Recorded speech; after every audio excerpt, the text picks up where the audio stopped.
अमरावती जिल्ह्यातील धामणगाव रेल्वे विधानसभा मतदारसंघातील काँग्रेसचे विद्यमान आमदार वीरेंद्र जगताप यांनी 30 सप्टेंबर रोजी आपला उमेदवारी अर्ज भरला। काँग्रेसच्या पहिल्याच यादीत जगताप यांचे नाव जाहीर झाले होते। सकाळी 11 वाजता जगताप यांच्या घरापासून रॅली काढण्यात आली होती। यावेळी काँग्रेस राष्ट्रवादीचे कार्यकर्ते सहभागी होते। नामांकन रॅलीमध्ये सर्वांना टोपी गळ्यात उपरणं, काँग्रेसचा झेंडा देऊन वातावरण निर्माण करण्याचा प्रयत्न केला।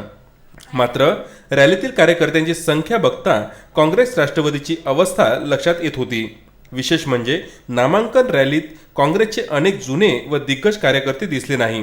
त्यामुळे जगताप यांचे शक्ती प्रदर्शन म्हणजे फुसकाबार झाला की काय ही चर्चा शहरात रंगत आहे। सकाळी 11 वाजता काढलेली रॅली 2 वाजता चांदूर रेल्वे उपविभागीय अधिकारी कार्यालयात दाखल झाली। यावेळी जगताप यांनी आपला उमेदवारी अर्ज दाखल केला। Bureau report, Chandur railway.